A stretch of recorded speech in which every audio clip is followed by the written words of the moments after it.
우리 그 의원님들이 지금 여러 가지 질의를 하는데 사실 우리 여야는 늘 바뀔 수가 있습니다. 그리고 모든 국회의원들은 국토위에 온 특별한 이유들은 지역의 사업들을 좀 더 어필하고 설명하고 반드시 필요하다는 거를 좀 더 객관적으로 또 지역의 그 지역 민원들의 염원을 담아서 질의하는 내용도 많습니다. 근데 그 사업이 만약에 이루어졌다고 해서 여기서 질의한 모든 내용들이 그 외압이고 압력이고 거기에 의해서 거기에 못 이겨서 사업을 하는 건 한다고 우리가 치부해 버리면 국회의원들은 여기서 어떤 발언도 할 수가 없습니다. 그래서 그걸 좀 다 같이 저희가 염두에 뒀으면 좋겠습니다.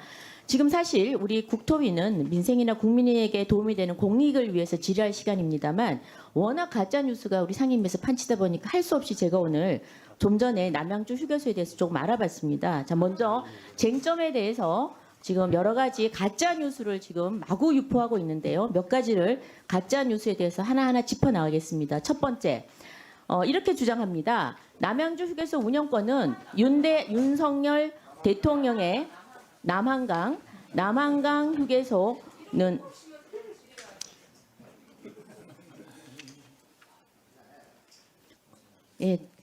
그냥 무시합니다. 자, 그래서 지금 남한강 휴게소 운영권을 그 윤석열 대통령 대학 동문에게 넘겨서 특혜를 제공했다고 합니다. 이렇게 분명히 워딩이 나옵니다. 완전히 가짜 뉴스죠. 국회 외에서 발언을 하면은 충분히 그 허위사실 유포로 고발 고소할 수 있습니다. 대통령은 60년생이고 법학과를 졸업했고요. 서울대. 그다음에 이 위즈코프의 대표는 63년생으로 경영학과를 졸업했고 두 사람은 일면식도 없다고 합니다. 그러니까 이런 뭐 대학 동문이라서 넘겼다 이거는 터무니없는 얘기고요. 그다음에 그 위즈코프는 그 한때 윤석열 대통령의 테마주기 때문에 관련이 있다 이러는데 다 아시다시피 대통령 선거가 뜨면은 테마주들이 많이 나옵니다. 안철수 테마, 이낙연 테마, 이재명 테마주 등등이 많습니다. 그래서 위즈코프는 한때 윤석열 그 대통령이 정치권에 입문하기 전에 안철수 후보 테마주로 한때 뜬 적도 있습니다. 그리고 21년 선거 당시에 테마주로 주당 5,681원이었습니다만 현재는 800원입니다. 만약에 민주당 말이 다 사실이라면 주가는 상승해야죠. 그런데 완전히 폭락을 했죠. 자, 그리고 반면에 이런 말이 맞다면 이재명 대통령 후보로 나왔을 때 테마주로 뜬 것이 에이텍 모빌리티라고 있습니다. 2015년에 설립이 됐는데요. 여기는 싹쓸이로 사업을 수주합니다. 서울시 2기 버스 시스템을 구축하고요. 9호선 2단계 영무 자동차 시스템을 구축하고요. 서울 도시철도 요금 처리부 모듈 공급을 합니다. 그리고 서울시 공공자전거 단말기 공급 등 모든 사업을 싹쓸이 수주를 합니다. 그리고 대전 허태정 시장님 재임 시절에도 교통 관련 사업을 땁니다. 그다음에 민주당 이춘희 세종시장 재임 시절에도 세종시의 자율주행 실증사업 관제 시스템도 모두 따냅니다. 그래서 2021년에는 경기도 도지사 시절에는 경기도 착한 기업에 선정되기도 합니다. 그래서 이렇게 테마주로 이 회사가 평가받는 이유는 이 대표가 성남 창조경영 CEO 포럼의 운영위원이었고요. 해당 업체가 성남시에 위치했다는 이유만으로 그렇게 합니다. 그런데 민주당의 논리대로라면 이 업체도 이재명 대표께서 성남시장 재임하던 시절에 특혜를 받아 사업을 수주한 것이 되겠죠. 그러나 그렇게 주장하는 사람은 지금 없습니다. 자, 그리고요. 그다음에 두 번째 문제 제기하는 것이 최근 5년간 사업 실적이 없고 수차례 이번에 갑자기 휴게소 운영권을 따냈다는 건데요. 한번 보시겠습니다. 지금 이 위즈코프는요. 휴게소를 현재 4개, 주유소를 3개 운영 중에 있습니다. PPT에서 보시죠. 그래서 지금 충분히 운영 이력이 있고요. 최근에 입찰을 신청했다가 낙찰한 바가 있습니다. 그 동료 의원 말씀대로 다시 좀 내주세요. 네, 이렇게 수주를 못해서 탈락을 했죠. 자, 이렇게 탈락을 했는데 한번 보십시오. 참여 수를 보십시오. 적게는 12개, 많게는 수백 개가 지금 참여를 합니다. 자, 그런데요. 지금 휴게소를 대부유통이라는 곳에는 12개 휴게소를 운영하고 있습니다. KR산업이라는 곳은 6개의 휴게소를 운영하고 있습니다. 이 회사들을 한번 똑같이 봤습니다.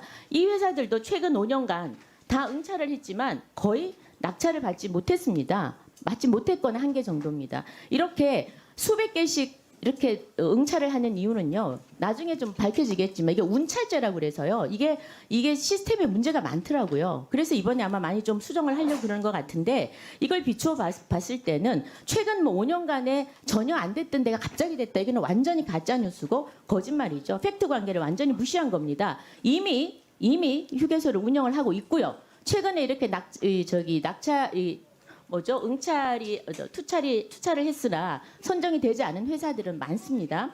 그리고 세 번째, 자 건물을 다 지어놓고 뒤늦게 민자투자, 호남 민자투자로 바꿨다. 이것도 가짜 뉴스입니다. 왜냐하면 방식을 전환하는 타당성 용역 조사를 할 때는 건물이 공정률이 40%가 되지 않습니다. 지금도 공정률은 90%가 되지 않습니다. 그래서 이게 지금 그 입찰 공고가 뜨고요. 그다음에 저 제안서 평가를 했을 때도 공정률이 60% 정도밖에 되지 않았습니다. 그래서 건물을 다 지어놓고 갑자기 뭔가 중단을 하고 윤석열 대통령하고 관계가 있는 회사에 주기 위해서 이걸 뭔가 다 바꿨다. 이게 다 거짓말입니다. 마지막 85대 15라고 누군가가 지어냈는데 이것도 완전히 엉터리입니다. 왜냐하면 이 사업은 궁시렁 하는 그만두세요. 시끄러워요. 자, 그다음에 169억, 170억을 전부 이 사업에 투자를 했습니다. 투자를 하고 플러스 용역에 의해서 40억 이상 투자하는 회사. 그래서 다시 입찰을 했습니다. 입찰 공고를 해서 받았습니다. 그래서 민자 투자하는 40억. 근데 이 회사가 45억을 투자를 했죠. 그거를 억지로 꿰맞춰가지고 85대 15라는 숫자를 인위적으로 만든 겁니다. 불행하게도 이번에 도로공사는요 100% 다 돈을 투자를 했습니다. 그리고 민자유치를 받은 겁니다. 그러니까 본 의원이 오늘 지금 순식간에 오늘 오전에 지금 워낙에 가짜 뉴스가 난무해서 한번 이거 말이 안 되는 거 아닙니까? 그래서 좀 파악을 해봤는데요. 도로공사 사장님. 제가 파악한 것이 맞는지 말씀해 주시죠.